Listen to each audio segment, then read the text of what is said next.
UP विधानसभा का चुनाव काफी दिलचस्प होने की उम्मीद है, क्योंकि इस बार के चुनाव में युवा मतदाता काफी सीटों पर अपने मनपसंद के उम्मीदवार को चुनने में अहम भागीदारी निभाएंगे और सभी पार्टियां इनको साधने में जुटी हुई हैं।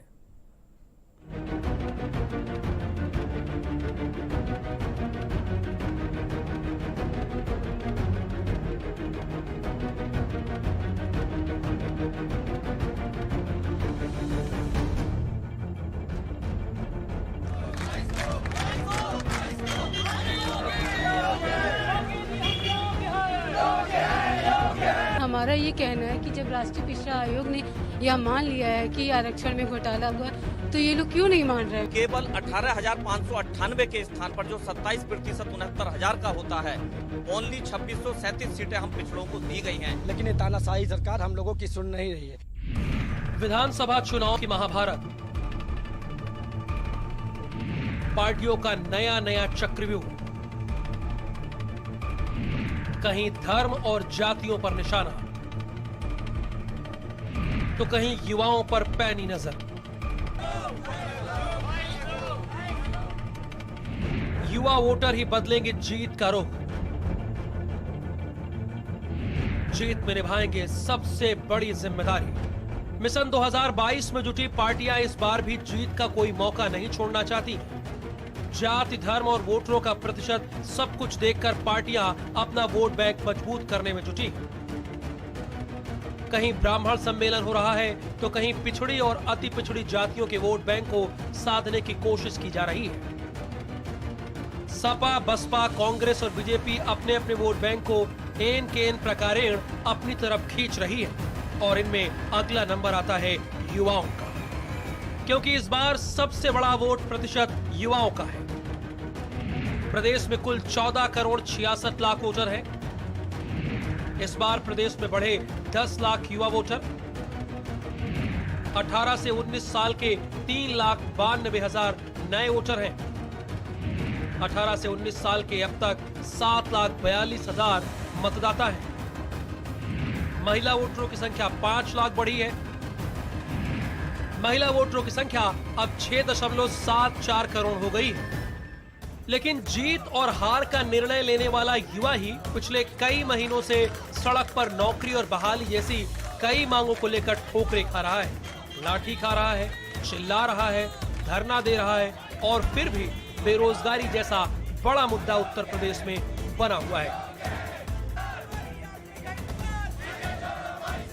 शिक्षकों की भर्ती को लेकर के लगातार अभ्यर्थी अपना प्रदर्शन कर रहे हैं और आज एक बार फिर से जो विधायक निवास है, जहां पर खुद बेसिक शिक्षा मंत्री रहते हैं, इस बिल्डिंग में, उस बिल्डिंग के गेट पर तमाम अभ्यर्थी, शिक्षक अभ्यर्थी इस समय आकर के फिर से गेट के सामने प्रदर्शन कर रहे हैं। इस बिल्डिंग में तमाम मंत्री रहते हैं, विधायक रहते हैं और इस बिल्डिंग के गेट पर ही इस समय तमाम जो अभ्यर्थी हैं शिक्षक भर्ती के, वो इस समय बैठ गए हैं।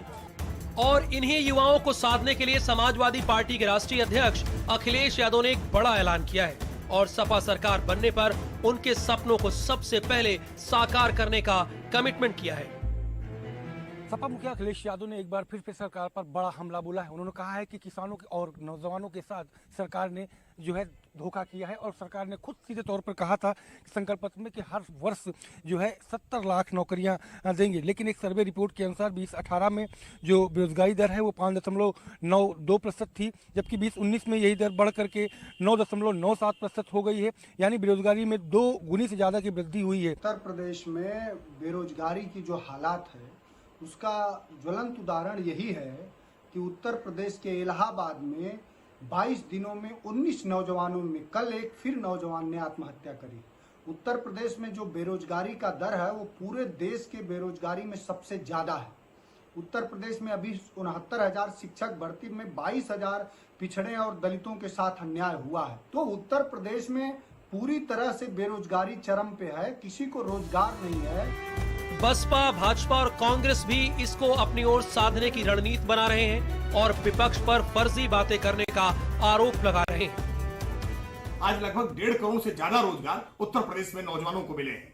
उत्तर प्रदेश में सरकारी नौकरियों में 4.5 लाख नौकरियां आज 4 वर्ष की सरकार में, योगी आदित्यनाथ की सरकार में मिली है, जबकि अखिलेश यादव जी पूरे 5 साल में 2.5 लाख युवाओं को सरकारी नौकरियां नहीं दे पाए थे, और सारी नौकरियां भाई भतीजावाद के आधार पर, रिश्वत के आधार पर, बंदर बांट करके दी गई थी। हाई कोर्ट, सुप्रीम कोर्ट, तमाम तरह के बाधाओं के बाद युवाओं को नौकरियां मिलती रही हैं।